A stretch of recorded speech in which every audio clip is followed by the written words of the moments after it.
Do you never have enough money to live how you want?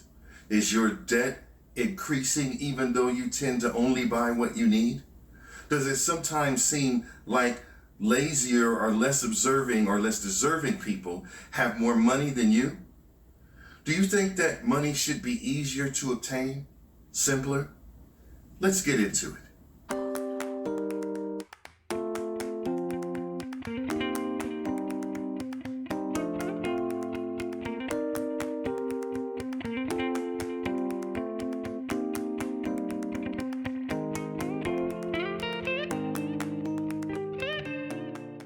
Hello everyone, Wallace Russell from CoachWallaceRussell.com. Unless we're born into it, we all have to work to earn money. We live in a capitalist society here in the U.S. Sometimes, however, working for a living isn't enough. Is it possible that the way money shows up in our life is because of how you think about it and what you believe about it? Here's an example. When my sister moved out of the house for the first time, she went into debt to get her place filled with furniture. She believed that a home should have certain things in it, and that it wasn't a home and it wasn't right until it had those things in it. So she went into debt in order to be able to have those things she thought were required. She could have lived on a futon with a lot of empty space and purchased her furniture piece by piece as she became available or able to afford it. I'm not saying she made a bad choice. She made the right choice for herself. But this choice she made, or how things should work about the world, caused her to find her first big debt. And she had many more after that. Here's another example. I have a friend that has 2 children that he co-parents. He is very dedicated to them, and rightfully so. He's decided because as they were getting older, he needs more space to be able to provide for them, and he needs to get a bigger place.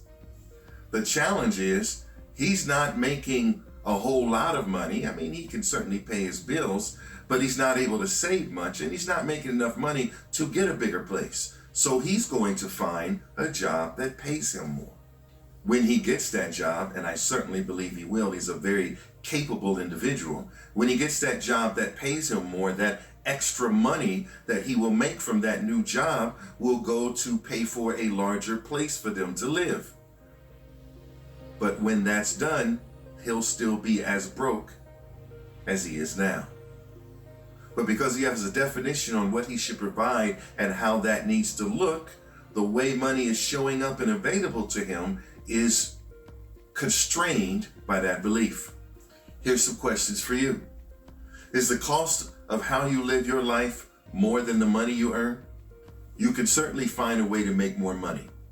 You can also reduce the cost it is for you to live by making some sacrifices. You could get a roommate or become one. You could stop eating out so much or having your food delivered to your door. You can also cut back on your vices and the money you spend on fun and entertainment. All of these things are viable and there's no wrong answer. But what you believe is most important, what you believe about how the world works, is going to shape how well money shows up in your life. How much is enough money? Like, what's enough? Without giving you a numeric figure, I believe you should make enough to pay your bills on time, not have to go into debt unless maybe it's an emergency, and also each month save some money for your future. That money you save needs to be money you do not plan to touch unless it meets a goal.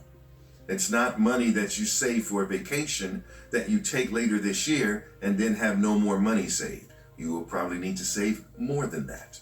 Again, all of this, how money shows up, not just the amount of it, but how fast it leaves your life or how long it stays, is based on your mindset. Here's another question. What goals are your money connected to? Do you have a goal to getting out of debt? Or are you just trying to live? Do you have a goal for building an emergency fund? Do you have a goal for amassing a down payment or a house? Or are you just trying to have enough money to live and have fun and have some joy? None of these are wrong. I do want to give a caveat here.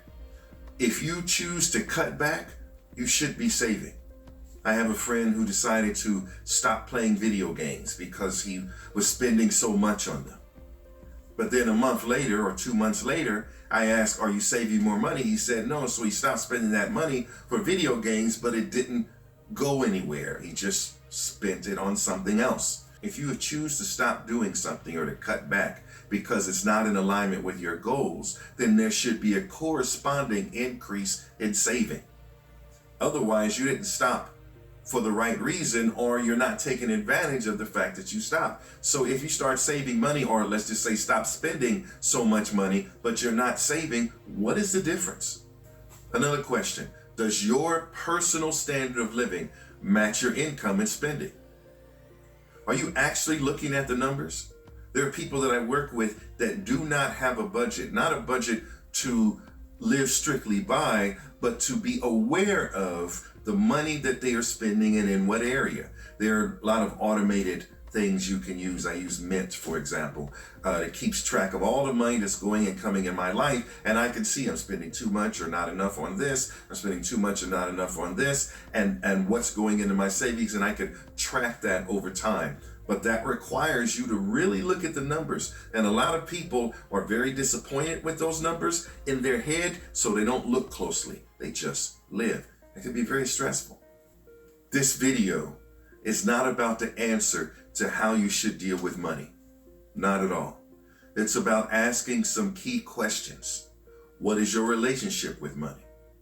Is your relationship with money helpful, fruitful, and as good as it can be? What are you trying to change it to? If it's not what it should be, what are you going to do about it? Again, I ask, what is your relationship with money? Thank you for taking the time to watch this video. Please leave any comments and suggestions in the box below. There's also a link below to set up a free consultation if you're so inclined. As always, your time, your energy, your viewership, or even if you're just listening, is greatly appreciated. And we'll see you next time.